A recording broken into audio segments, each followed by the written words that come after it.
Hello, everybody. Welcome back. We are happy to be back with another episode of the Memo. You got Richard Lyons, Alex Masados, Matthew Brodsky, and if you can see on camera, we have Khaleesi, my dog. The real star of the show, crashing the set here. Khaleesi. Last time we did an episode in this backyard, she did the same exact thing. There's actually a whole ad about it, so you can go back and look at that.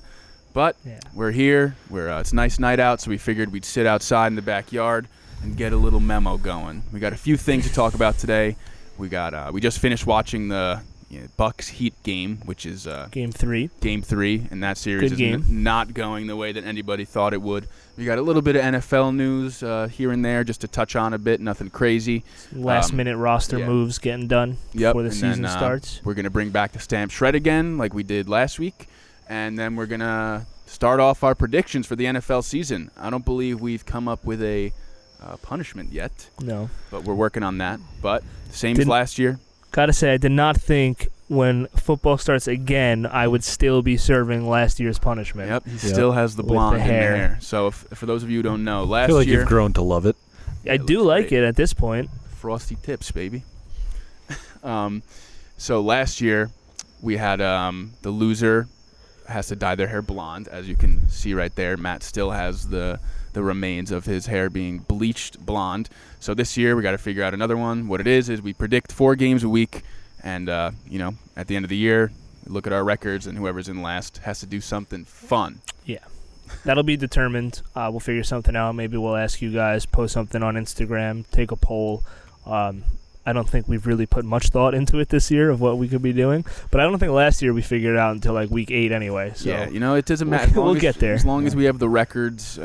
We'll keep track. We're keeping track. It doesn't matter when we figure out what's going on because what really matters is we're just having we're fun. In first or last. Yeah, we're having fun. Just having a good that's time. All that's important. We're picking some games. Having some fun. Alex defending his crown. That's right. He did come in first. Yeah, so we've got 4 games for you this week. Kick it off with 4 games for week 1. But we'll get to that a little bit later. Yes. So, you want to get right into this game? Because that was embarrassing to watch. Yeah, good game. It was a good game, but... It was a good game, but Bucks looked like they had it for 3.5 quarters there. 3 quarters. The Heat outscored the Bucks 40-13 in the fourth quarter. Right. 40-13. And the Bucks won every other quarter leading up to that point. Right. So the Heat have a commanding 3-0 lead over the Bucks. Series is surprisingly. Over. Series has to be over at this point. Nobody in history is it's a 3-0. Yeah, nope. It would be a first. But what do you think about this, Rich? No. So, I did give Alex a little bit of shit. He said the Bucks are in trouble after Game 1 loss, and I said, wait a second. It's one game. They could easily win. The next game, it's 1-1, and what if they win the next 4? Then they were never in trouble. Right. Looks like they're in a little bit of trouble. So I lost money on that bet there. But I mean, I didn't think the Bucks would look this flat and like defeated and not prepared at all. I mean, watching that fourth quarter was, like I just said before, embarrassing. They're all just chucking up threes. They looked out of sorts. They didn't look like the well-coached Bucks team that they usually are. Giannis apparently rolled his ankle at some point, but still, he looked like LeBron in the 2011 finals, standing in the corner, standing in the paint, not demanding the ball, while Middleton's, running pick and roll with Lopez, not being the best player on the team. And it's just disappointing. And now they're down 3-0. Series is definitely over. I think the Heat might even sweep them at this point because of how they looked out there. They just look like they don't even want to be there. And, it was really just the biggest quarter of their season. I think it was Kevin Harlan said it, and they just completely botched it. Got outscored by 27, which is crazy. Yeah, and that, like you said, their body language on the court kind of sealed their fate. The one thing that I have learned about the Bucks through this series, and it kind of makes sense when you look at their body of work throughout last season and into this season. They're a team that's won 60 games 2 years in a row in the Eastern Conference. They really dominate teams for most of the season. Giannis will sit a lot of fourth quarters, or they'll lose games here and there. Giannis will sit out games that they probably lose every now and then. The moral of the story is the team has never really been challenged or tested like this. And what I'm seeing from watching these games is that they don't really have that second gear when shit's going south to turn up and stop a run. The Heat were on a 16-2 run. Then they followed it up with another 13-1 run in the fourth quarter. It just seems that when things are snowballing against Milwaukee, there's no Giannis specifically, but most importantly the whole team is not able to stop the momentum and regain take the game back to their own. Right. Which is a problem for a team that's coasted for 2 years. It makes sense why that would happen, and that's why they are where they are. They can't elevate up to the competition when it matters most. Yeah. It's really disappointing because, Giannis is about to get his second MVP in a row, assuming everything happens as it's supposed to. And I think that's a perfect comparison is LeBron in the 2011 finals. LeBron's obviously come a long way since then, and I hope Giannis. We've got a little soundtrack for this episode. We've got one of my neighbors they were just playing classical music for an hour, and now on what is song? Now it's some 80s shit. Yeah. But so enjoy that. But yeah, he looks like he's just accepting defeat. I know he rolled his ankle, but he was out there, so you expect him to play really well, and he didn't. In the first two games, he shot terribly from the free throw line. In this game, he didn't shoot well either. I think he was 7 for 12. So it looks like Budenholzer doesn't really have much faith to have Giannis in there late in the game when you might be getting fouled, you need to hit clutch free throws. It's really disappointing. Who cares what I think, but it would have been more acceptable if they lost in a 7-game series to one of these teams. All these Eastern Conference teams they're pretty good. But being down 3-0 in pretty decisive losses, and with Giannis not at all looking like the best player out there, it's hands down Jimmy Butler. It's super disappointing, and I think we should highlight Jimmy Butler's play. I don't want to harp too much on the Bucks because obviously they're disappointing, but the Heat have played really well in this series. I was going to say, a big Heat guy. We definitely have to give a lot of credit to the Heat, and we've been talking about Jimmy Butler a lot. I don't know if we've done it on this podcast. I think we might have last episode, but definitely off the air. We've had some debates, Jimmy Butler or Paul George, and just Jimmy Butler in general. Where does he rank in the league? And he's really proving that, he's maybe doesn't have all the stats, but, when it's in crunch time and it's important games, he steps up and he wants to win. And, after all these stints in Minnesota where you hear him giving the young guys a hard time, and then he gets shipped off to Philadelphia, and the same thing. He doesn't think these guys want it. He doesn't see the passion. Everyone's like, oh, he's just a headache, and I'm guilty of it myself. Me too. He's just a headache. He just, is all about himself. He's a diva, whatever. And, now you see it on a team that actually, buys in, and they're all playing well, and he's not complaining, and he's doing his thing, and they're winning games. Yeah. And I think, sorry if you're about to say something, but someone who also deserves a lot of credit is Eric Spoelstra, the coach, who it was probably very easy after having LeBron and Dwayne Wade for people to say, oh, he rode on their back, whatever. Anyone would win with that team, but they've been consistently good since those guys have left. They're always well coached with these random players that nobody really knows. They're just a well put together group. They run the system and they play hard. And credit to him for taking down the 1 seed right now. Yeah, and Pat Riley definitely puts together great rosters every year. He finds these guys, Tyler Hero, Duncan Robinson contributing. He drafted Bam Adebayo, who was a project at the time. I don't think anybody expected him to turn into this kind of player. He was an all-star this season. Yep. But yeah, speaking of Butler, you look at where the teams that he has left, Minnesota and Philly, they're kind of just crumbling at the seams and really have their stars have showed that. Minnesota not so much because they don't really have the kind of talent. They have Towns and they just got Russell, but it remains to be seen. But I personally believe Towns is pretty soft, and that's a different conversation. But you look at Philadelphia, Butler leaves, they add pieces who they think that can still contend. And yeah, Simmons got hurt, but you can tell that the heart of the team is not there. Embiid is not that kind of guy who's going to elevate and really lock in for the playoffs. That was what Butler was doing. And like you said, Rich, he's finally on a team that's buying in now, and they have not lost in the playoffs. 7-0 so far through 2 rounds. which is a testament, obviously, to Jimmy Butler. He's the leader of that team. How far they can take him, how far he can take them, we'll see. We're going to get to that in a little bit. But the Heat are just playing out of their minds. Yeah.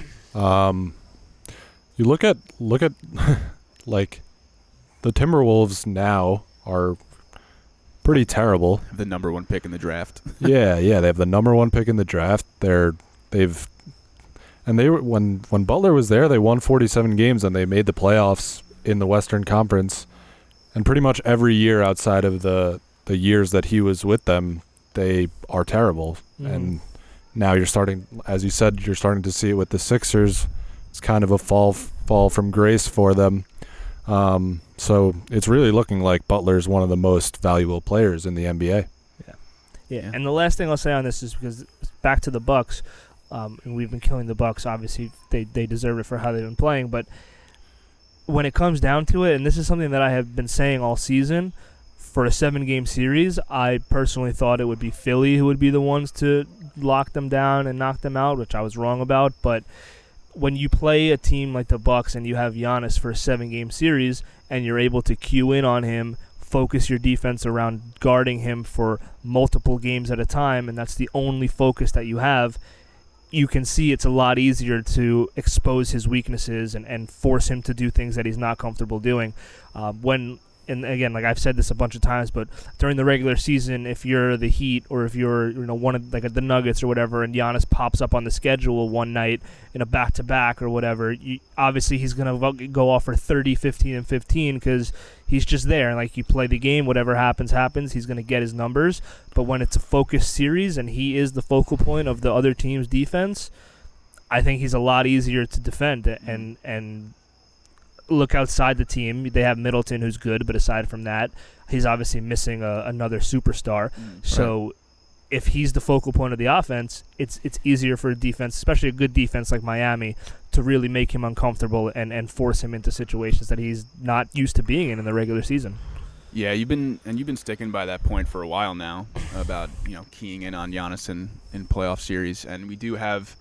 We're going to get to Giannis later and get into more detail about his game and stuff. But yeah, I completely agree with you. And before this, in our last episode, I was saying I thought the Bucks would honestly handle the Heat. Obviously, I was wrong. So looks like you're right about that one. I mean, yeah, Milwaukee. I didn't expect this. This is just so disappointing. I thought it would be like it's like they're like good games, but then the Heat they just run away with it in the end. It's like. It's weird. It's crazy. Never would have expected it. Yeah. All right, so we'll get back to some basketball with the stamp shreds later on. Well, sorry, I actually before we transition. Yeah, I know we were going to transition to football, but I figured we might as well touch on the other Eastern Conference series, which had an absolutely crazy ending yesterday. Right. Looked like it was going to be another 3-0 lead for the Boston Celtics after Kemba Walker, finds Tice in the paint to go up 2. And with 0.5 seconds left, they leave, who was it in the corner? Anunoby. And he hits a 3 for the win. Absolutely crazy. Just inbound catch, up, in. Game over. Looked like the Raptors season would have been over right there, just like the Bucks. But, not over, but basically over. But now, they're right back in it. You win Game 4. It's tied up. We'll see. It literally looked like they didn't know OG was on the court. He was over in the corner. Nobody was on him. He just popped into the frame a little bit, wide open. It was disgraceful. I mean, it looked. Yeah, you're right. It looked like they forgot about him. Yeah. I don't understand how 0.5 seconds left and you let a guy get a wide open spot up 3. That's the last thing that should happen on that play. So bad. And the hope. I mean, I don't have a the Celtics are definitely killing themselves right now. I mean, they should be up 3-0. All you need to do is just get a guy taking a tough shot at the end there. 5 feet of him. Yeah. But I mean, we'll see what happens with that series. And if they end up losing that series, they're really going to look back on Game 3 and be like, "Wow, we fucked up." Yeah. Yeah, absolute series saver for Toronto. It's funny, too, they put Taco Fall, 7'5" Taco Fall in the game to guard the inbound, and he's standing there over in front of Kyle Lowry, and Lowry just drops an absolute dime right over him, his head. right into OG's pocket for the easy shot. Yeah, I mean, I was surprised, honestly. I expected more from Toronto the first 2 games. The first game was not particularly close at all. Boston just dominated that. I don't remember game 2 much. I don't know if that was competitive or not.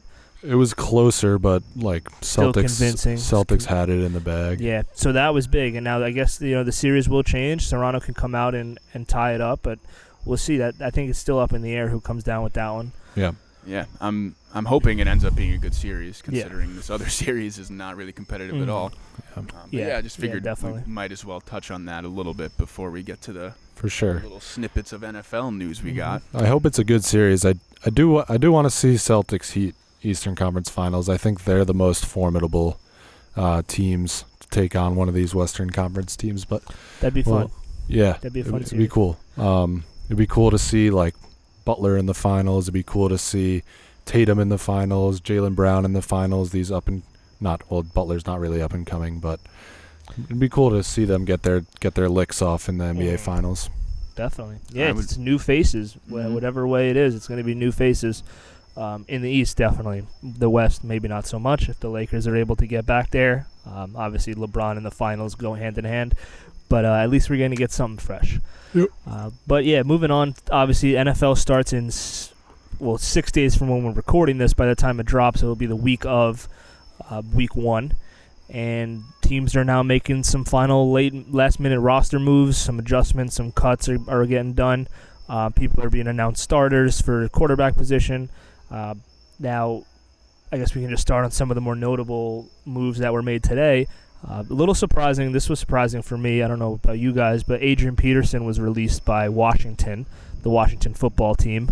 They definitely had a crowded backfield. They drafted the guy Antonio Gibson. Bryce Love, I was hearing, was getting a little bit of noise out of training camp. There's someone else there. There was Geis, but he's out. Yeah, Geis. They got rid of him. But Adrian Peterson out on the market again. I thought he was still productive last year. It was a bit of a surprise. And he ran for like 800-something yards. He averaged like 4.3 yards per carry. So in Washington, that's pretty good. I think he'll probably get scooped up and just be a piece somewhere, Yeah, just be a piece. He for his age, he's still like producing pretty good numbers. So yeah, he's not going to get any volume anywhere, but I'm sure he'll just latch on somewhere, be a backup, and if they need him to get a few carries a game, take him on the Chargers. I was a little surprised just because I thought maybe Rivera would like just a veteran guy around, just to they're a very young offense. Like they just drafted Gibson, right? Yeah, he's a Bryce rookie. Love is in his second year. Yeah. Terry Haskins. McLaurin second year, Haskins second year. I thought maybe they just want a veteran.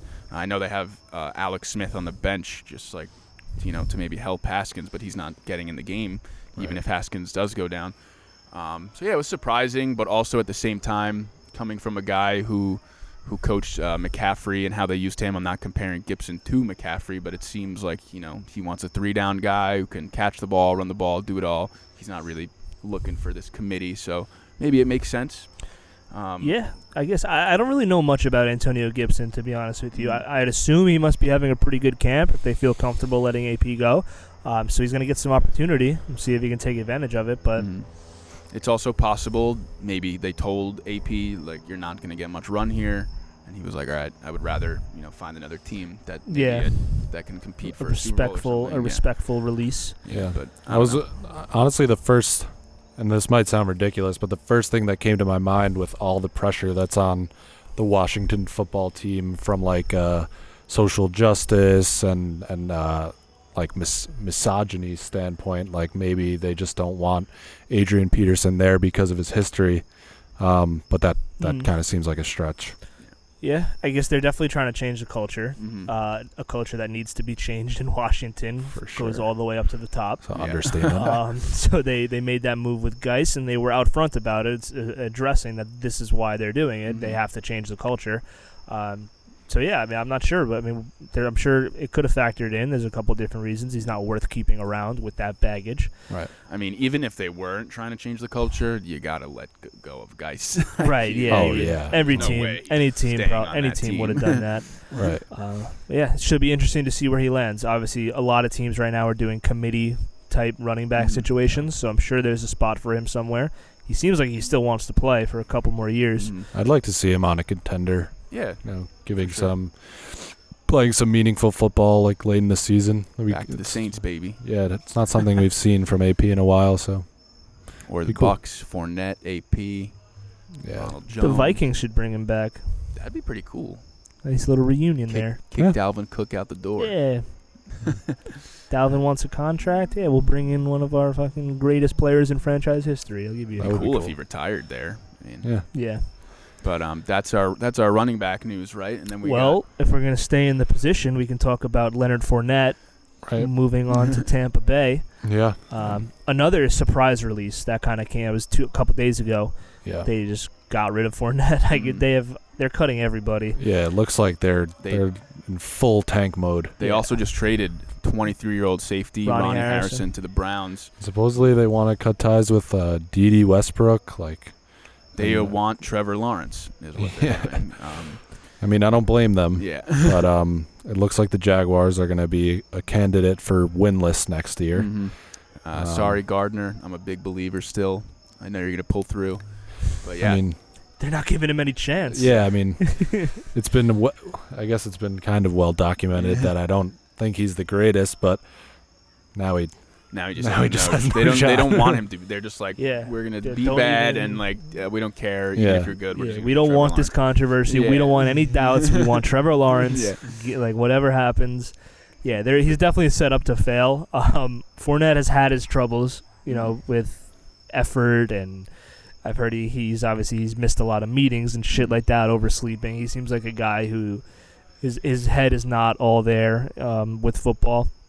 But now he moves on to Tampa Bay, a team where they are competing for a championship. Tom Brady is not going to be somebody to put up with that shit. I don't think Fournette is going to want to be put in that position for Brady to give him, Right. to have to talk to him. Disappoint his highness. Yeah, you don't want to disappoint Tom Brady. But I think it's a good pickup for Tampa Bay. I mean, he doesn't. Me too. The way we've been talking about him, he can play if he's motivated. Yeah, I mean, he has his moments. he's his own worst enemy, and yeah, this happens anytime someone who's been a little bit of a problem and an attitude goes somewhere like this. Oh, this team's gonna keep him in line. This person's not gonna put up with it, and sometimes it works, but time and time again we see them still, not change, and maybe he does. Yeah, but he also wanted out of Jacksonville. Remember that? How can you not? So Of course. it's not like it's like a wake up call. He's probably happy that he's out Right. of there. So will he change his ways and be like, or just be like, yeah, I got out of there. Like now I'm on the Bucks. Look Yeah. at me. We got Brady. I don't gotta do this, do that. We're gonna be good anyway. And you got Ronald Jones there, who some people are like kind of high on. I don't think there's too much hype, but he's been there the whole offseason. Yep. He can catch the ball. Fournette's not gonna have just like an easy road to being the starter. So he's got to Right. come in, play hard. Maybe outplay. that's what's best for him. Yeah, Maybe because he's been ran into the ground in Jacksonville. That's for sure. And another thing that's been kind of well documented is I'm not crazy about Fournette, but that was rooted mostly in like me not being a fan of the Jaguars as a franchise. I think they're just terribly mismanaged, and I agree with you guys. I think this is a good landing spot for him, and I'm excited to see what he can do in a new uniform, with some good leadership around him. Hopefully he shores up those like character issues that seem to be like running around in the news, and hopefully he can fulfill the promise that was Leonard Fournette when he was coming out of LSU and he was one of the most hyped up draft prospects of all time. Yeah, I think he's capable, and I look forward to seeing what he can do. He's a good red zone back too, right? Goal line back. Yeah, I mean, We've seen him. Yeah. He's had amazing games. Like, you look at his numbers. He had better numbers than he's ever had last year, especially in the passing game. He had like double the receptions than any other year. But I just think he's got to get out of his own way. He's got to come in, be ready to go, not be late to meetings, learn this offense, and outplay a guy who's already slotted in as the starter there. Because if Ronald Jones is playing well, they're not, and even if Fournette comes in and like is doing the right thing, they're not just going to be like, all right, it's your job now, Yeah, they'll definitely use the committee there. I think Bruce Arians came out after the trade after the signing happened, and he said Ronald Jones is still the guy. Mm-hmm. So Jones is going to get the first crack at it. But what I brought up the goal line red zone situation because it seems like a lot of Tom Brady-led teams end up on the 1-2 yard line quite often, whether they're punching it in with LeGarrette Blount or giving a little dish out to James White for a dive in. Absolutely. So Fournette will definitely have plenty of opportunity to scoop up touchdowns. If you have him on your fantasy team, I wouldn't cut ties with him just because he moved on. But it'll be interesting to see. It'll probably take him a little while to get going since this happened a week before the season. But maybe he's just a guy who needed a fresh start. Gets to stay local in Florida, moving a little bit. Yeah, that's true. He doesn't have to go very far. He doesn't I'm buying in on it. I like the fit in Tampa Bay. Yeah, I like the move too, and depth is a good thing. So it's not like they're like they're just like now we have two good running backs. So even if one goes down, we still have the other guy. I was shocked to see that at the same time. I was shocked to see that he cleared waivers. Yeah. Nobody wanted to just. I don't know how the waivers work exactly. I don't know if they have to take his contract if he goes to waiver. So then if he goes a free agent, he can sign for like a way better deal. What was his? Wasn't he only making like $4 million anyway? Yeah, he was on a rookie contract. Now he's on making $3.5 million. So it's not like it was a crazy difference. I don't know. But teams in their fucking maybe cap space. Teams just like didn't want to deal with it. Who knows? But yeah, and they also have LaShawn McCoy, which I learned when this trade happened. I had no idea that he was on the team. Yeah, he's the starter. Yeah, I mean teams love to use 2-3 running backs now, so we'll see what happens. But it's a good pickup. Yep. A couple other quick roster moves that were noted. Your boy Josh Rosen, Richard. R.I.P. Sad day for one of our own, Josh Rosen, cut by the Dolphins just a couple minutes ago. And I'm going to say his career is pretty much over. I don't think he'll be picked up by any team anytime soon. Maybe when someone goes down, he'll get a backup role. But the Josh Rosen experiment has failed for 2 teams now. Don't really see why anybody else would give him a shot. What do you think, Rich? I think he'll end up on a team, but he's probably just going to be a journeyman backup from now on forever. Never will have another shot. If he's lucky. If he's lucky, I mean, he's got to be better than some of these guys at least. I mean, he could have been a backup on the Dolphins. Fitzpatrick's the starter. Tua's going to be they weren't going to put Tua on the practice squad. Like never have enough quarterbacks. 3 quarterbacks. Especially a guy like Tua, who they probably want to be good. Yeah, but a guy like Tua, they think that he might, his injury concerns, he might not be ready to play right away. When you're cutting a guy because you want to be good, that's a pretty big indictment on him. Well, he wasn't. Whatever. I mean, there's already. I saw Schefter saying some teams had interest in him, so I'll probably end up a third quarterback somewhere. But yeah, for sure. It's a shame. I feel bad. It does suck. I do think if he ended up somewhere that was a little more competent, he goes to Arizona, who fires his head coach after 1 year. They bring in Kingsbury and the GM, had no shot there. Comes to Miami, who, they threw whatever round pick at him they weren't saying we want to go in on Josh Rosen and develop this guy. It was more of just like, all right, we got him here, cheap deal. Let's see what he has. If he doesn't have it, we're going to draft a quarterback in the draft anyway. Right. So no one's really bought into him. He hasn't been in a good situation, but also at the same time, especially in camp and stuff, you got to show that you have something. Obviously, he is not. So it sucks. I thought that quarterback class was going to be, it still could end up looking like one of the best. I mean, they could be 4 for 5, and he's the one that's not good. So still have Darnold, Mayfield, Allen, and we know Lamar is already great. So but yeah, it's I would have. Yeah, I get what you're saying. It's obviously a shitty situation for both of the teams that he had been on, but at the same time, it's also he was drafted 9th overall. He did start most of those games his rookie season. He put them in a position where they weren't confident to keep him for another year, so they went with Kyler Murray. He got them the number 1 overall pick by having a terrible record. Mm-hmm. And then in the games that he had with Miami to prove to them that he could be their quarterback, he also fucking fumbled that too, and they switched back to Fitzpatrick really quickly. So I think it's a mix of both, but at the end of the day, I think even if he was given the right opportunity, I don't think he's that good of a quarterback. Yeah. It's crazy what happens to some guys. Like, they just have so much They just potential don't and pan out. promise, and you see their talent, and they just can't figure it out at the next level. It's crazy. I wanna. Can I take this off the rails a little bit? Yeah, sure.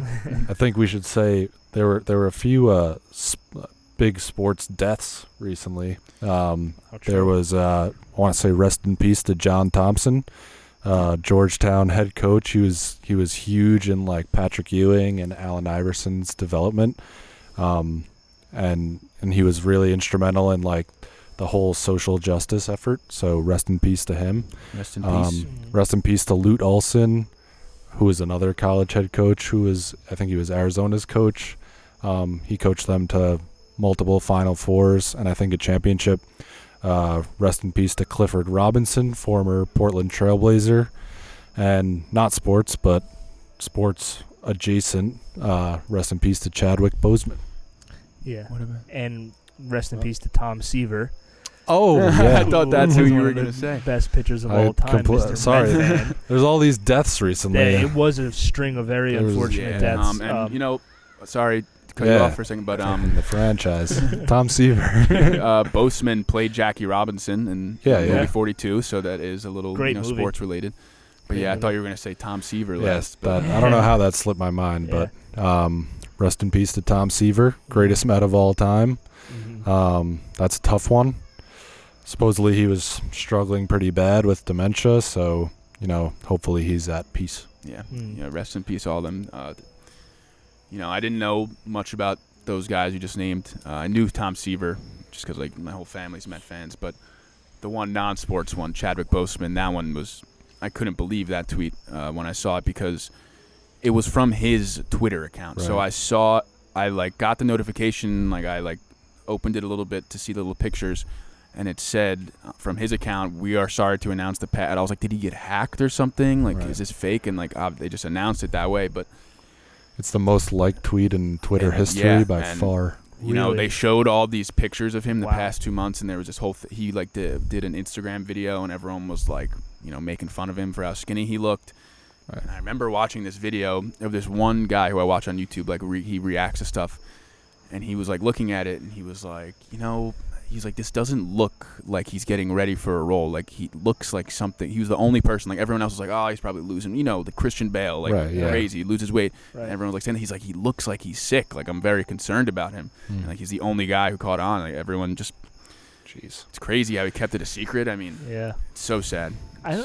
It's crazy. It was so out of nowhere, obviously, because it was private for 4 years. He'd been battling colon cancer, I think it was. It's crazy to me how something like that can be kept under wraps so tightly. He had put out a number of different movies, obviously Black Panther for one, but he was doing other movies too, and just being able to create those movies and film those movies while also dealing with obviously going through chemotherapy and treatments and everything like that. Unbelievable, work ethic, fighting. Can't say enough about what that must have been like to go through. Yeah. It's he sacrificed his own well-being and comfort to still bring joy and inspiration to all these fans by being Black Panther in the Black Panther movie and being in the Avengers movies, and all these movies are pretty strenuous to film. You got to keep yourself in crazy shape. You got to do stunts sometimes. I know there's stunt doubles and stuff, but these huge sets, long filming days, so credit to him for going through that and bringing, a lot of hope to a lot of young people who looked up to him. So, and all those other guys who passed away did the same thing. It was a role tough models, inspiration. Tough week. It's been a tough few months. Yeah, tough. While we're on it, I just want to say rest in peace to Breonna Taylor and George Floyd. Yep. While we have the mic and the platform. Yep. So you did go a little out of left field there, but I'm happy you did it, Alex. It's always nice to, give honor to all those people and speak your mind. We did have one more quarterback move that was pretty notable and a little surprising for a lot of people. The Bears said Mitch Trubisky is going to be their starter. I think a lot of people thought when they traded for Foles, he's still making a lot of money from that Jaguars contract. You figure they just we're going to throw him in there. But they're going with Mitch. Mm. Yeah, Alex and I were talking in the car ride over here. While it's a lose-lose situation because both quarterbacks are not really going to get them anywhere, I think it's the right move to make. Give Mitch one more shot. This is the guy you invested in with the third overall pick. It's obviously a make-or-break year for him. They did not pick up his option, so this is his last season under contract. You want to see what he's got one more time and make that decision. We all know ultimately what the decision will probably be. He's not going to be their quarterback moving forward, and I think Foles will eventually get the job. But start it out with Mitch. See what's going to happen. Yeah, I'm on the same page. I mean, we know what Foles is. We know he's not gonna take this team to the next level. There's no long-term benefit of going with Foles here. So, agreed. Give Trubisky one more shot and see if, hopefully he surprises. Yeah, the one thing that it makes me think about that is, a question to ask is, you say make or break year for him, also make or break year for the head coach, Matt Nagy, however you say it. GM too. You wonder if, is he mandated by ownership to start Mitch because he wants to win games and he's probably doesn't want to waste his time finding out if Mitch Trubisky is the guy and then he's not, and then classic coach's dilemma. Yeah, exactly. So maybe he actually is the best option, and I do agree with the point that, might as well throw him out there because outside of the Super Bowl run, Nick Foles has just never been good except for that one season in Philadelphia where he threw 27 touchdowns and 2 picks. Crazy. Yeah. But and when they went and won the Super Bowl. Yeah. It was definitely the right move. I think it's also just funny to me. I don't know why, but just Mitch Trubisky, he gets memed so much, the way people talk about him. So. Hey, Also, it's not that unreasonable to think that he beat out Nick Foles. Yeah, of course. That's something that probably did happen. That was nice. Yeah, but it didn't count. Oh, it didn't count. He does have that little extra. He can, run the ball. He can break down. He has that little extra dimension. So obviously, he didn't get drafted number 1 overall for no reason. Number 2 overall, sorry, but Oh no, yeah, I said 3 also. Number 2. I'm rooting for him. You never want to see someone just crash and burn like he has. Yeah. So hopefully he turns it around. Yeah, and you mentioned, I think it was you, Rich, that mentioned Matt Nagy's on the hot seat. Obviously, he doesn't want to make a decision that's going to cost him his job. Mm-hmm. At the same time, the GM Ryan Pace also got to be on the hot seat. Yep. And from his perspective, he might be thinking we need to get everything we can out of Trubisky. If there's anything in there, because he's the one who picked him over Mahomes, if there's anything in there, he has to be playing. So if he does do well, that's the only way that Ryan Pace can save his job. If they give up on him, go with Foles, and Trubisky just walks, they might still get let go of Pace. Exactly. Pace is done. That was Pace's guy. That's who he chose. And if they're completely done with him, then it's over with. So this is his last-ditch effort to say, Trubisky, please save my job. Help me help me here. And I don't think it's going to work. I think that they're going to have a new quarterback next year, new head coach, and new GM. Clean house. And, I know you said Mahomes, but also over Deshaun Watson, they picked Mitchell Trubisky. 2 of maybe the top 5 quarterbacks. I mean, obviously Mahomes is number 1. Deshaun Watson, arguably top 5. I think a lot of people have him in there. And they picked Mitch Trubisky several picks ahead of both of those guys. And, I don't want to go too far on this, but it still baffles me that, Deshaun Watson, because I think Mahomes was out of nowhere for everyone being drafted that high. I mean, there was some buzz, but Deshaun Watson has all these accolades at a big school, Clemson, wins the national championship. He's good for 3 years in a row. And this Mitch Trubisky has one good season at UNC, and he's we're concerned about Watson's arm strength. Jesus Christ! I just don't understand some of the quarterback scouting. That's a little funny there. I just don't get Something was up there for sure. Yeah. But yeah, ultimately that'll go down as one of the worst draft picks in NFL history, given the 2 guys that went after him. But this is Trubisky's last shot here before he goes down the path of Josh Rosen. Yep. Maybe the Bears bring in Josh Rosen. Why not? Collect all the busts of the last 5 years. And the 1 Super Bowl champ. Yeah, they can have Justin Herbert too while they're at it. So was that the one? Get your busts up early. On him. Come get your bust before they bust. Why not? Does that wrap up Buy all 2 get one free? Does that wrap up all the NFL news we had? All the moves? I think so. All the deaths. Yeah. I guess since we got 2 Jets fans on here, the Jets cut a little surprised. No one's gonna know who this is. James Burgess. I don't know if you know. They cut him, who was a starter for them last year and was pretty good. I mean, he wasn't a starter in this past camp. I think he was like the 3rd linebacker, but a little surprising.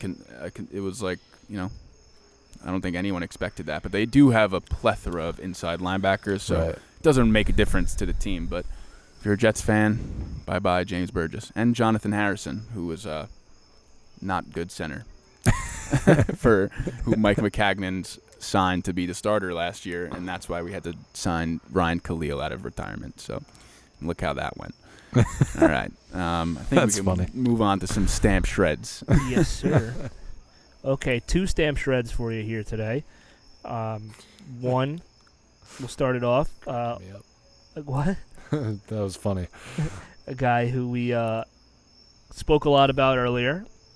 And this comes off the heels of a tweet sent out by Richard Jefferson the other day. Caused a lot of controversy in the NBA circles. Richard Jefferson tweeted that Giannis is a Scottie Pippen who needs a Michael Jordan. So obviously, saying he's not an A1 superstar and needs another guy along with him. So we're just going to, simple enough, stamp shred. Giannis Antetokounmpo is a Scottie Pippen who needs a Michael Jordan. What do you guys think? And just before we get into it, Scottie Pippen did not take that tweet very, well. He was seemed very annoyed by it. He was crying. Yeah. I didn't think that Richard Jefferson meant anything bad about Scottie Pippen. He Not just, at all. You were where you were, Scottie Pippen. You were connected to Michael Jordan. That's what he means. He's not saying like you're bad. Yeah. It's a first ballot Hall of Famer. Yeah. I don't think anyone thinks Scottie Pippen was bad. Yeah. I'm gonna go ahead and Tweet. What have you done? Like taking it's just shots at him? you just put Richard Jefferson in the dirt. Yeah. He is an analyst now. Yeah, it is his job. Yeah. It's his job. And he was just using Scottie Pippen as a metaphor. He does it too. He does some analyst stuff, Scottie Pippen. Does he? Yeah, he was calling out LeBron once, I remember. Come on, man. You've been there. I gotta think about this for a second. I think I'm gonna shred it. I think Giannis is good enough to be a 1A. He needs a better. Maybe he needs a Pippen, because Chris Middleton is not that guy. Maybe he needs to get out of Milwaukee because the team that they've built is. I mean, they win 60 games every year, but the team is really not that good. It's almost completely centered around Giannis. I guess you could say Brook Lopez is decent. Like, what's his name? Bledsoe is pretty good. But, Giannis is a back-to-back MVP. Like, I'm not ready to shred that he's not a 1A guy. I think he needs to improve. He needs to improve his free throw shooting. That's 100%. I think he needs to improve his handle because he turns the ball over a lot, especially in the playoffs where, things get a little more physical. The fouls don't get called as much. He needs to be in these games down the stretch, and he needs to be relied on that if guys are going to hack him, that he's going to hit his free throws and make those easy shots and keep his team in the game and not let other teams go on runs. He needs a little bit more of like an edge, I think. In this series, it seems like he does not at all have that killer instinct. He's kind of like sulking off to the side while his team is falling behind, and the Heat are going on runs. But Giannis, from a pure talent standpoint, he has everything. I mean, he has everything you would want. But yeah, I think he needs a Pippen. I don't think he is a Pippen. Yes. So I'm shredding this. You said a lot of what I was gonna say. I didn't know if I didn't know you were gonna shred it. I thought both of you were gonna stamp it actually. But yeah, I was gonna shred this. We talk about it all the time, and I think we actually did talk about it last week. Giannis is just missing from his game, and everyone knows the perimeter shooting and like that outside game that all the great superstars have. You look at LeBron James, a Kawhi Leonard, James Harden, any of these guys who can be champions and are at the top of the league. They have that in their arsenal where teams can't just pack the paint and let you shoot. He's got to add something like that, but at the same time, I still think he can be the best player on a team. And like you said, Chris Middleton is no Scottie Pippen, and Chris Middleton is he makes the All-Star game. I don't even think he's really an All-Star. He's just, benefits off of the Bucks' regular season dominance and, getting open shots and threes. He's a good shooter. He's a good shooter. Yeah, he just, I think this is being a wake-up call for Giannis to show him, like, you need to be more assertive. You need to work more on those aspects of your game. And also at the same time, maybe now he's realizing this team isn't good enough, which is not a good sign for the Bucks. Mm-hmm. Can they bring someone in? Can they get another superstar in Milwaukee? That's going to be tough. That's why a lot of people think he might go somewhere else. Yep. But I agree. I just you look at around the league. Every great team and every team that wins the championship every year has at least 2 superstars. Right. And one of the teams that's going to win this year, unless it's like the Heat or someone from the East, which we'll touch on in a little bit, but Clippers have Kawhi and Paul George. Paul George, borderline. We don't have to get into that. It's contagious. Obviously, LeBron James, Anthony Davis, Houston, Russell Westbrook, and James Harden. The Nuggets are a young team, but you're just not going to win in this league unless you have 2 superstars, and they have one. And he needs his second guy, and they need someone that can play off of him well. That complements his game. But I'm shredding it too. I think he can be the best player on a championship team. He just doesn't have that other guy to take pressure off of him. Yep. Can I have some of that water, please? I'm dying over here. You both are gonna shred it. I'm gonna stamp this. Excuse me there. I'm gonna stamp this. I get what both of you were saying, and ultimately I agree. Like, if they were to bring in another superstar, which they obviously need to do in Milwaukee, or he needs to go somewhere where there's another superstar, but if that's going to happen, whatever superstar he's paired with, for 3.5 quarters, he's probably going to be better than that guy. He's going to be the Jordan throughout the course of the game, but from what we've seen from him in crunch time and what we've seen from him when he has the ball in his hands, has to make a play. He's obviously not a guy with a great outside shot. He leads the league in attempts in the paint. He's gets to the lane with ridiculous ease, something that you never see anyone else do that. He takes 2 steps from the 3-point line and he's dunking the ball, which is great. But whoever he teams up with, I do think that's going to have to be a guy who is the closer, who's finishing in the fourth quarter, who's doing Jordan-esque things at the end of the game. So ultimately, yeah, I do think that he's not going to be that guy that seals the deal and finishes games. And I don't want to say, like, take the last shot.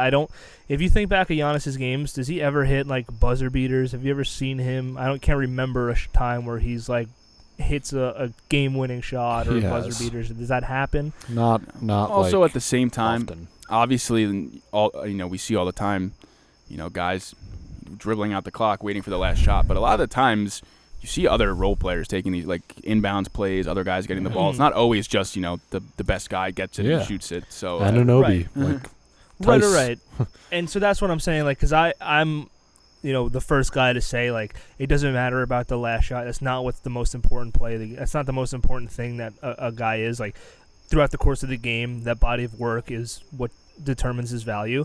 But throughout the length of a fourth quarter, we've seen guys like Butler, who, he's fresh in our minds, but guys like Kawhi, KD, LeBron, countless times. Chris Paul, they dominate for a full fourth quarter. They ice the game for 12 minutes.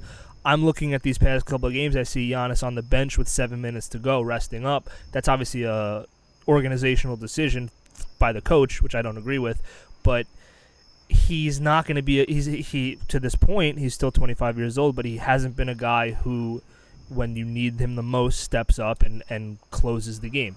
So I think that he's going to need to team up with somebody who will be doing that, which I guess would make me want to stamp that. Yeah, he's going to need to find a Jordan who's going to take the baton from him after 3 quarters and get them the win. Yeah. Which, spoiler alert, this is not really related, but since we're talking about it, where I think Giannis should go instead of signing with Milwaukee, the team that's about to wash him out of the playoffs, the Miami Heat, him teaming with Butler would be excellent. I was going to say, maybe he needed Jimmy Butler this whole time. Yeah. That'd be cool. I think a good landing spot, like a good pairing for him, would be who I just said, Chris Paul.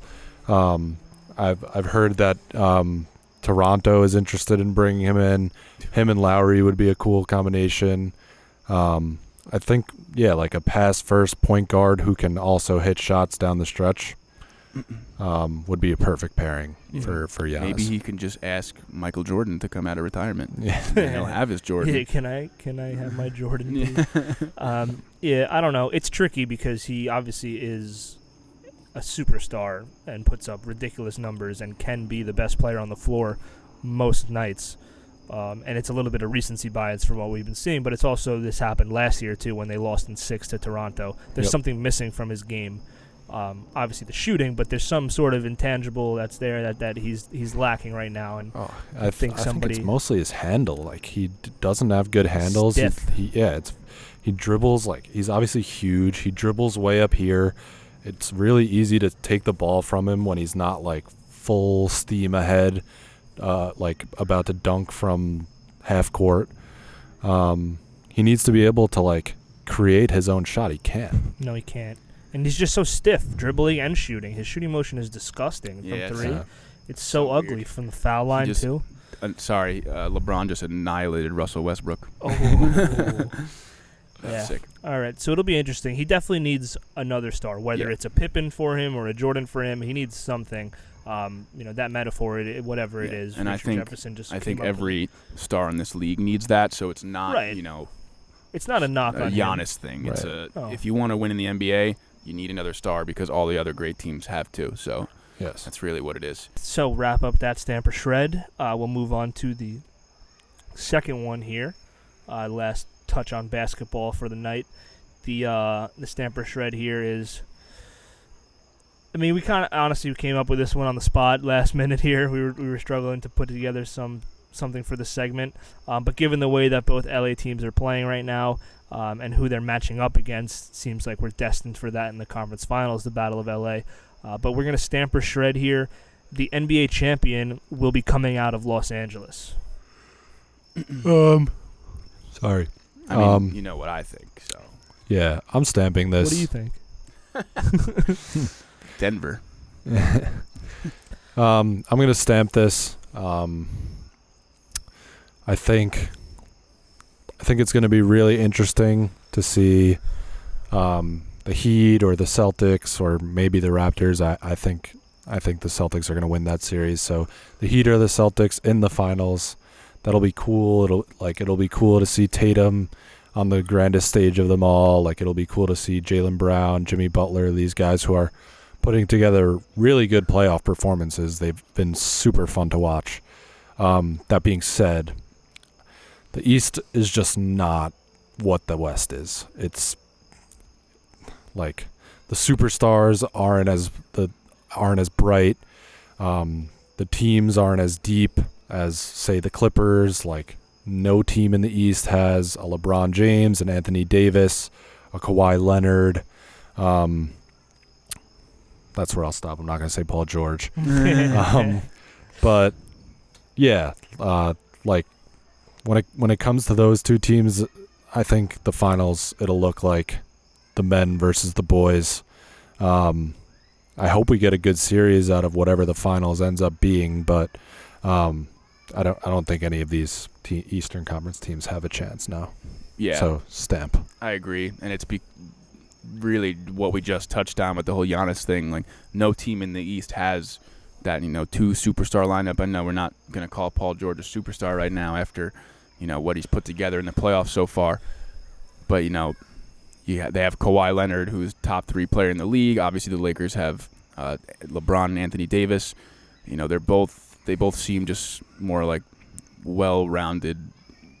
Not well-rounded because, the Heat and Celtics are well-rounded teams, but they just don't have anyone that can compete with those guys, with those 3 we just named. I think it's a pretty easy answer there that the champion and the whole season. It's like when it was Cavs Warriors for years. Everyone knew they'd be in the finals. I think the whole season everyone has thought it's going to be Lakers, Clippers, Western Conference Finals, and whoever wins that is probably going to win the championship. Right. Yeah, I don't think you learn anything new from me there. Yep. Nice shot, LeBron. Matt? Do I want to be reasonable or unreasonable? They both have their pros and cons. Yeah, I'm going to shred this. I think it's most likely that the NBA champion will be some team from Los Angeles, but I don't think it's a lock. And again, obviously, we've talked a lot about what the Miami Heat have been doing. The way that they play defense makes me think that they'll be competitive with any team that they play. Whether those are 4 competitive losses to the Lakers in the finals or something like that, but I think that they are good enough to compete with either team who comes out of the West.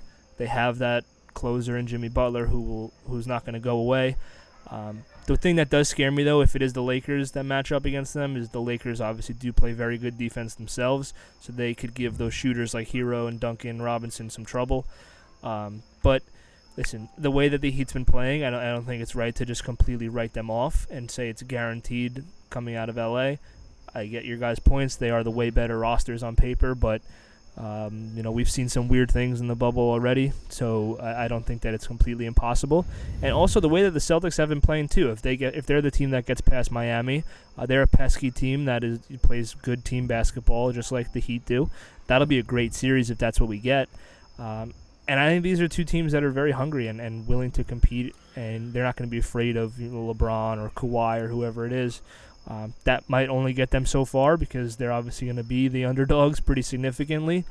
But it's just wishful thinking. Like you said, I want to see a good finals at the end of the day. I want to be able to go into each game expecting, not knowing the outcome of the game.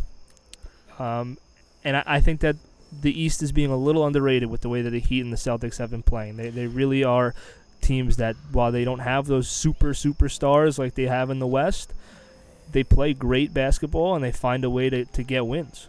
Yeah, I think the Heat would be much more competitive than the Celtics because Me too. the Celtics' best players are just so young, and I feel like if they were in the finals against LeBron James, it'd be like deer in headlights.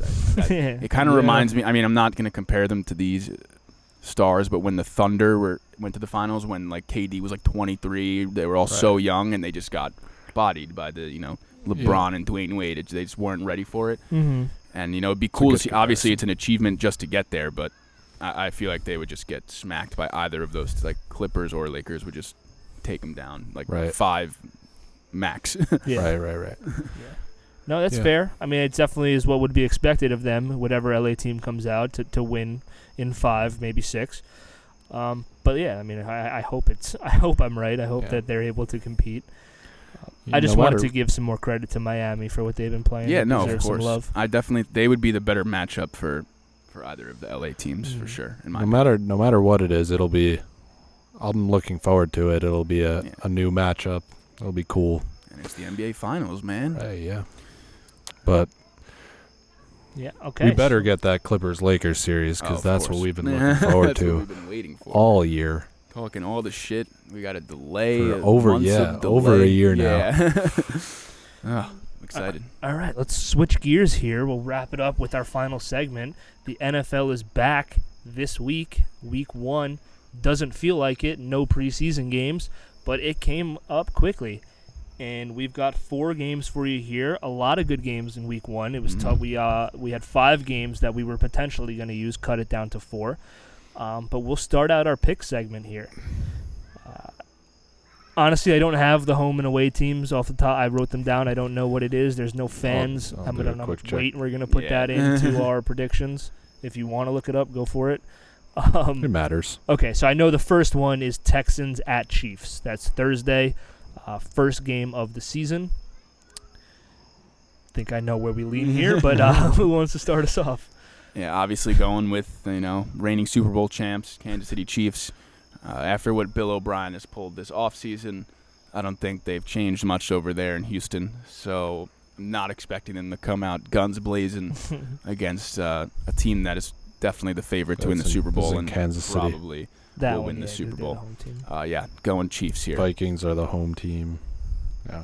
Do I not want to give away all we'll get to that. Yeah, we'll get to Okay. Yeah, I agree with you, Rich. Obviously, I'm going to go with the Chiefs. I think the Texans got worse this year by trading away DeAndre Hopkins.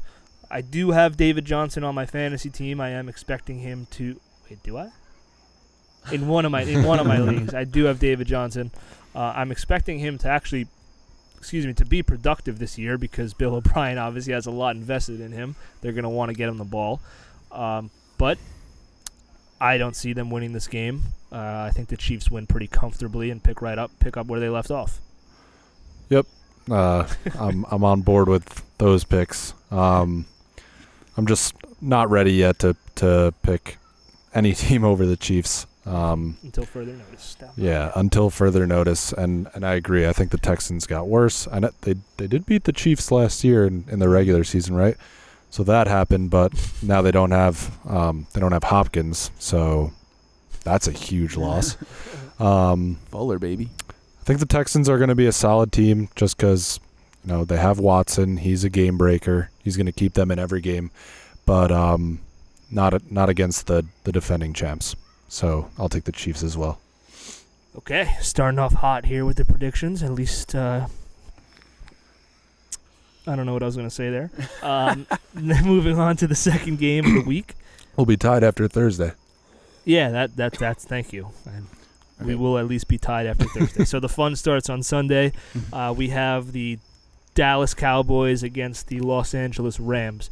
That game I do believe is in LA because they're opening up the new SoFi Stadium out there. It'll be the first game in That's right. It's Sunday night. Modern, the 10th wonder of the world, SoFi Stadium, literally dropped out of space. Yeah, the thing looks literally ridiculous. A spaceship from Yeah, it Halo. looks absurd. So Rams Cowboys. Side note here, I just watched James Harden guard Anthony Davis on like 4 straight possessions. I don't know if they're Did he lock him? switching. No, Davis scored every time. I mean, Harden might be the biggest player on the floor right now. Yeah, that wouldn't be Ridiculous game surprising. plan there. Yeah. Unless they're like switching him off ball and getting Harden on the. I don't know. He blocked that shot, so now he's an elite defender. Now he's like, I got AD. Yeah. Sorry. All right, Rams and Cowboys.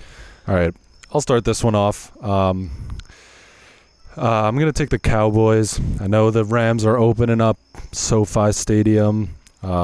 Whatever, it's a nice stadium. That doesn't really help much when it comes down to playing football. And talking about off seasons, the Cowboys had a hell of an off season, adding a bunch of guys that are gonna hopefully make this team be a little less disappointing than they have been in previous years. Biggest move was at the head coaching position. Yeah, picked up a new head coach. They fired the clapper. Picked up Mike McCarthy. They drafted CeeDee Lamb, who should be a difference maker right off the bat. They picked up like some guys on the defensive side of the ball. I can't name them off the top of my head. I'm pulling up but I know they had a fantastic offseason. They signed Everson Griffin. From the Vikings. Anthony Brown is a good corner. They cut today Clinton Dix, which was surprising. They brought him in. I guess he just has completely fallen off, so they let go of him. They brought back Sean Lee. What would they do without him? Alden Smith is back. Oh, shit. I mean, I'm not expecting much, but... Yeah. Dontari Poe. On the offensive side of the ball, didn't they? Well, they already had some guys. Gallup and Cooper and then brought in Lamb. I think Andy they Dalton. Lamb. They drafted some O-linemen. I thought they had a better offseason than that. Their center retired now. Yeah. Travis Frederick. They still have their offense is stacked. Yeah. Yeah, they have Cooper, Gallup, and CeeDee Lamb. Great offensive line. Dak and Zeke. That's the offense. It's nice. Yeah. Nice. Well, I'm taking the Cowboys. The Rams were one of the more disappointing teams of last year. But yeah, give me the Cowboys. I think I'm looking closely at the Cowboys to finally put it together. Another year under Dak's belt. I've been on record saying having my issues with Dak and the Cowboys in general, but the head coaching change I think will make a big difference because Jason Garrett is just like a horrible excuse of a coach. Full screen.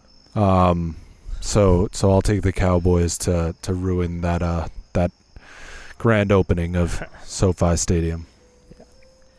Good points. Dallas definitely had a great offseason. They look stacked on offense and defense. I'm going to take the Rams here because I think that just the way that last year ended for the Rams, they come into this season with really tempered expectations. They're kind of like the third team out west after the Niners and Seahawks, which I think is rightfully so because those teams are better than the Rams right now. But I do think that LA is going to have a say in the season. I think that they're going to be competing, especially with that third wild card spot.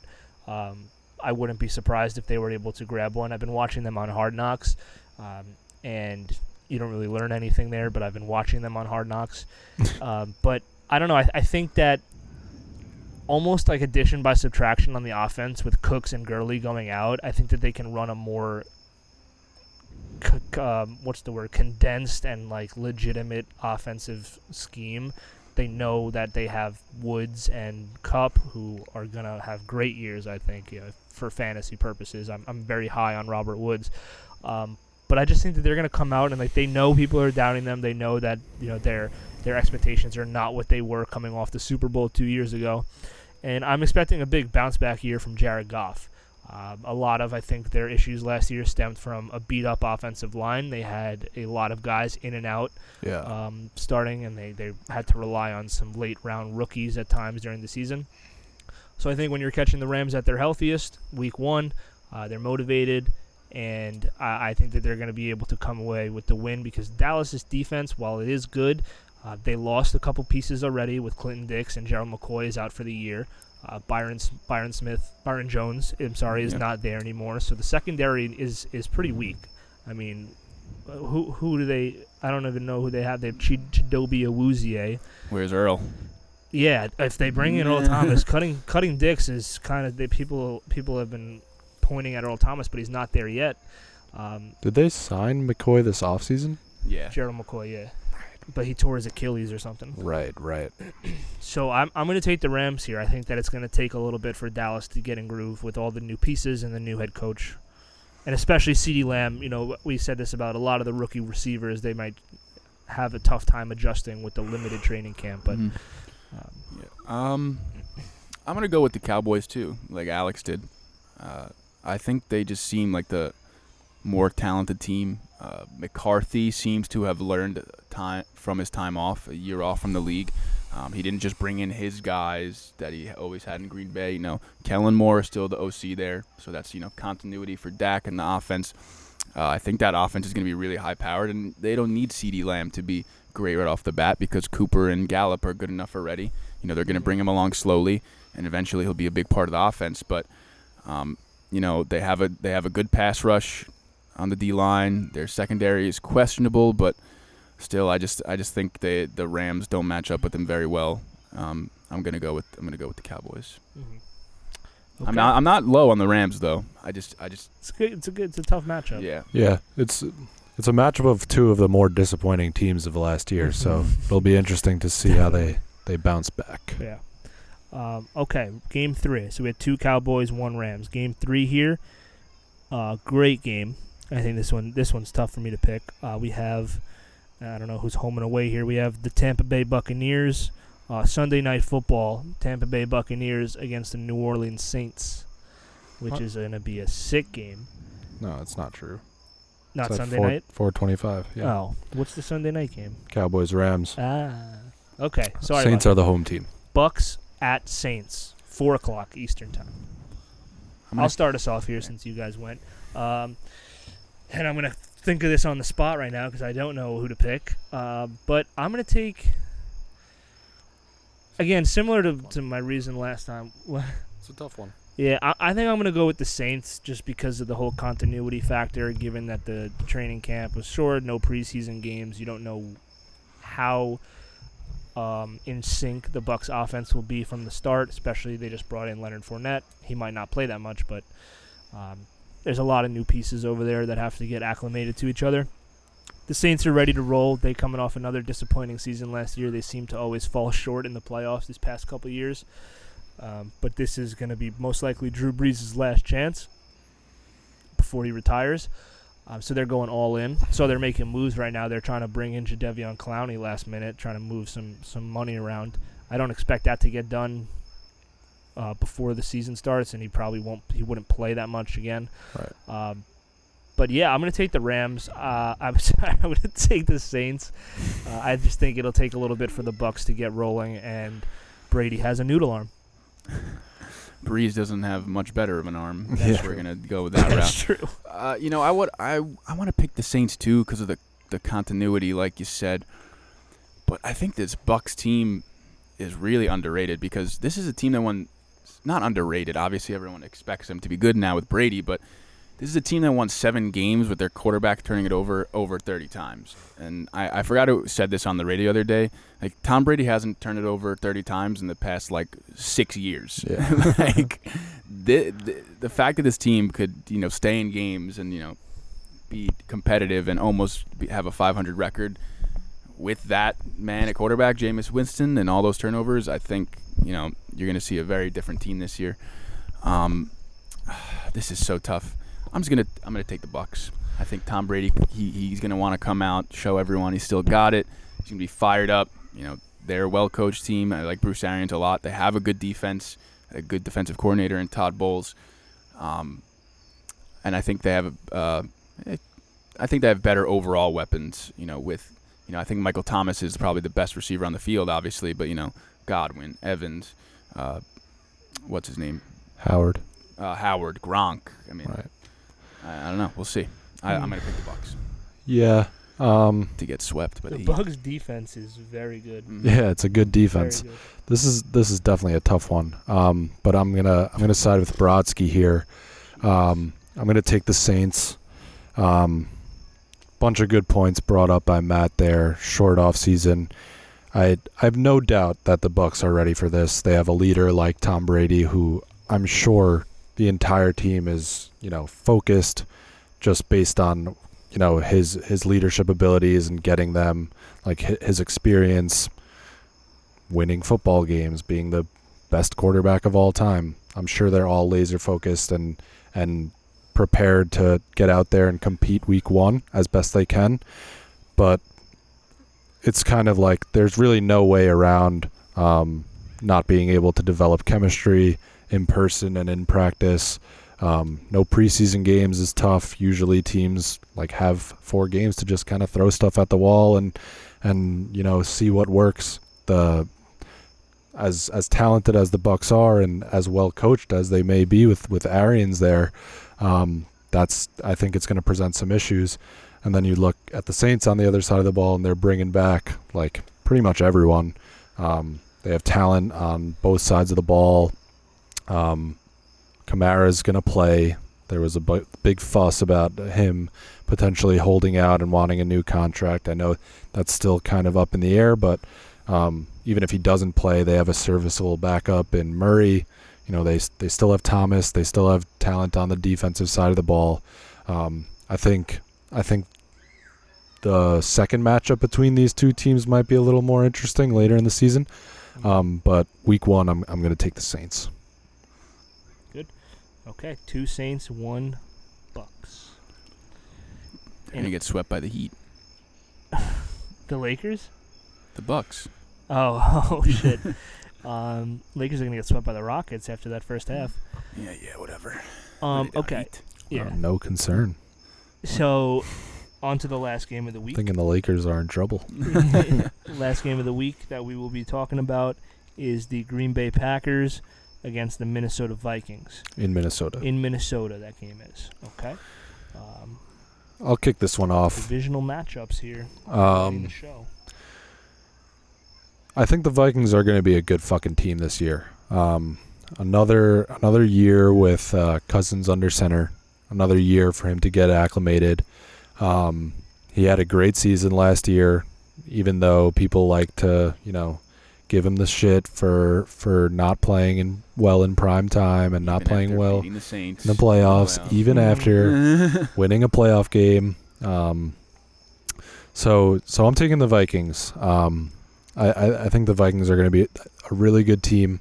They lost Everson Griffin to the Cowboys, but they did bring in Ngakoue.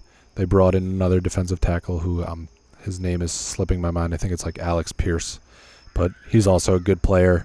He was on the Ravens last year. So that defense is Michael Pierce. That defense is still formidable. I know they lost one of their cornerbacks, Xavier Rhodes. He went to the Bengals, but he was right. Like he was on his way out anyway. So I think they're going to be similar to the Saints, just solid on both sides of the ball. I think Dalvin Cook's going to play, so that should be fine there.